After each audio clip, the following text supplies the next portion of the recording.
This question comes from Jackson. What's the difference between a road, a street, and an avenue? As far as I know, very little.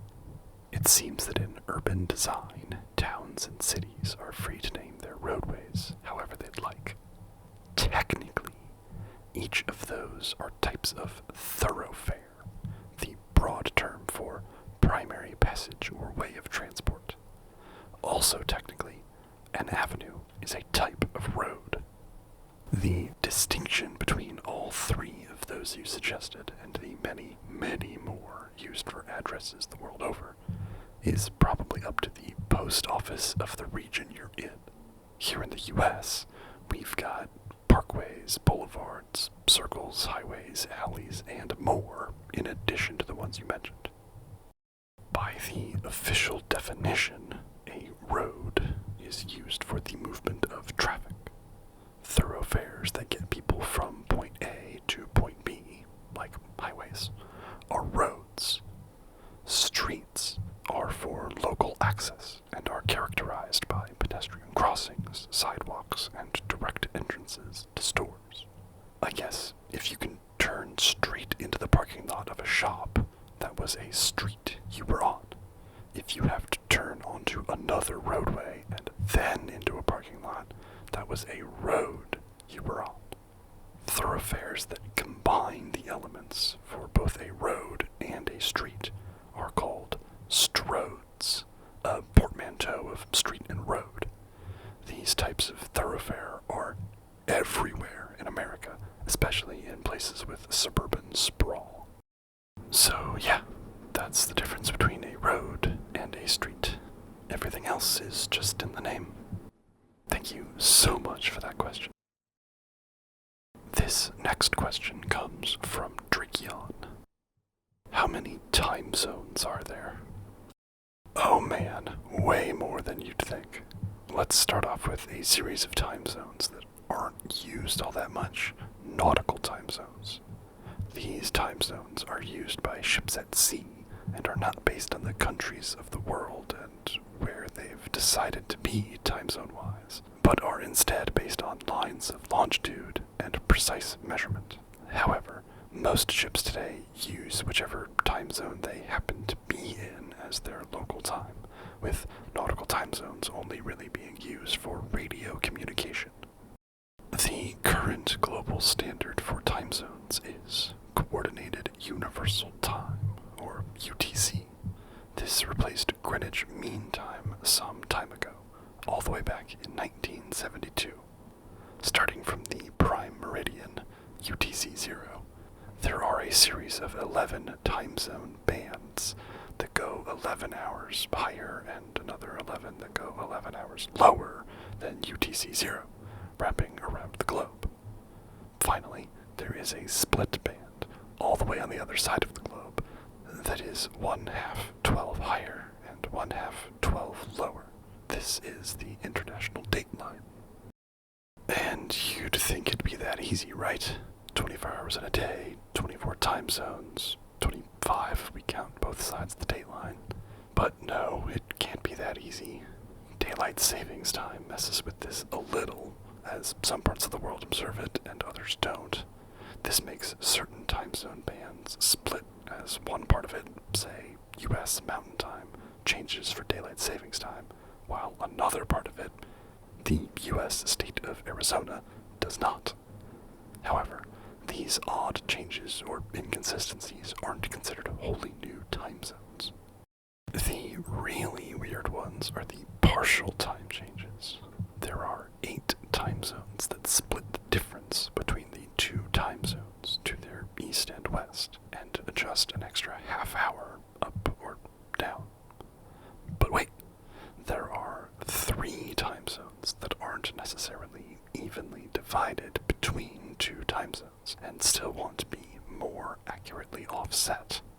These time zones add an extra 45 minutes to their offset. Finally, there are 2 time zones that, in my opinion, don't understand the looping nature of the UTC time zones. These time zones are in the same regions as the UTC minus 11 and UTC minus 10 time zones, but they decided to keep going forward from UTC 0 instead of backwards. So they are UTC plus 13 and UTC plus 14.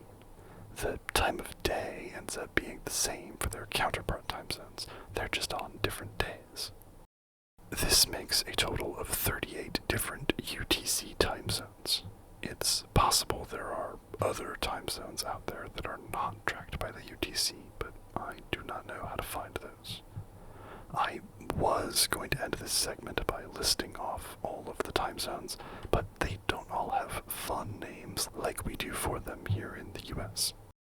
Well, okay, they mostly do, but because the time zone stretches all the way from the North Pole to the South Pole, they pass through a bunch of different countries and territories, which each call their time zone something different.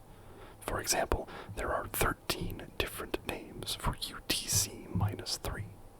The most efficient way for me to do this would just be for me to list out all the UTC codes, but then I'm just saying the abbreviation UTC followed by a bunch of numbers, about 38 of them as it happens. So, no fun names and no fun list yet. If you'd like to hear me list out all the different names for the different time zones around the globe, leave your suggestion in the comments down below. Thanks for that great question. This question comes from Adatus. How many different kinds of footwear are there? That may depend on how you want to count them. The footwear industry really likes to get ultra specific with each kind of shoe they make. If you need a shoe for running, buy a running shoe, but you couldn't possibly play tennis in those. You need a tennis shoe for that. Now, some of that is marketing.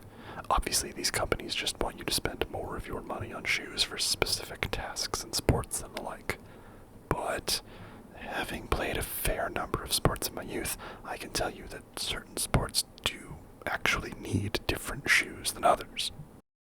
Anyway, taken individually, there are somewhere between 150 and 200 or so different kinds of footwear. And as much as I would love to sit here and read the names of hundreds of kinds of shoe, I think I have a better idea. There are 7 different categories of footwear listed on Wikipedia's article about footwear, which would mean that there are 7 different kinds of footwear. But that doesn't feel very satisfying. So, I'll go through the 7 different categories and then mention some individual types of footwear that stand out in their category. It's not going to be everything, but this should be most things you're looking for. We'll start with the one no one was expecting: socks. I know your question was probably about shoes and boots and stuff, and those are next, but technically socks are worn on the feet, so they count as footwear. Alright, socks aside, the categories are boots, shoes, sandals, slippers, specific, and traditional.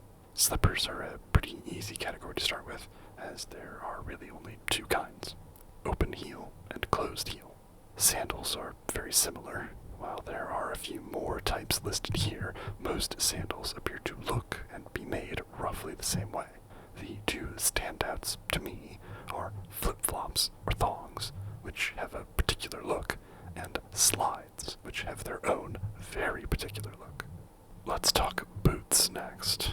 While all of these have the same basic makeup, their level of protection and durability varies widely style to style. Fashionable boots, like go-go's or thigh-highs, are made just for looks.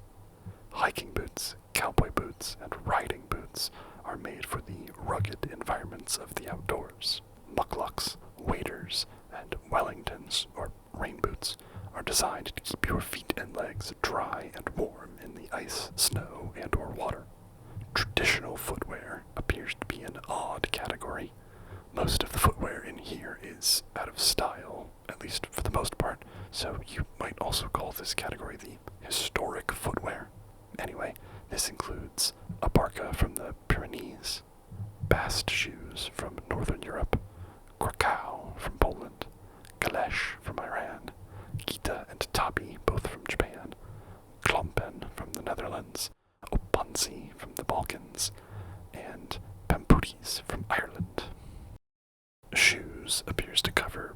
basic or everyday shoes for the most part.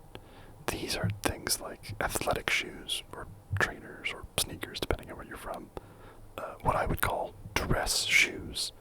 Derbies, Oxfords, Bluchers, and brogues for men, and heels, pumps, and flats for women. And loafers, boat shoes, and moccasins for casual wear. It also covers oddly specific things like monk's shoes, skate shoes, galoshes, and tap shoes.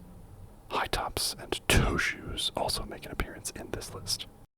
Finally, we get to specific footwear. This appears to be shoes, boots, and other things worn on the feet for a specific purpose. Cleats of all kinds show up here. Football boots, track spikes, and golf spikes specifically. Ballet shoes for doing ballet. Climbing shoes for rock climbing. And all kinds of skates. Ice, inline, and roller for skating are here. This is also where high heels and steel-toe boots ended up. Swim fins, or flippers, are also worn on the foot, so they're in here, along with ski boots and snowshoes. Special kinds of shoes also show up, so we get clogs, the traditional wooden shoe, and Crocs.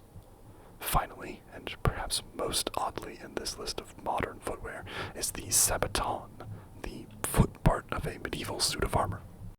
So, there you have it. There are somewhere between 7 and 200 different kinds of footwear out there. It just depends on how you want to categorize it. Thanks for that excellent question. Thank you again to Jackson, Drakeon, and Adatus. If you would like to have your question answered in a video, leave it in a comment below this one. If you would prefer to ask your question a little more privately, you can email me your question at questionsandasmr@gmail.com. Don't forget to like and subscribe for more questions like these every week. Thanks again for listening. Goodbye for now.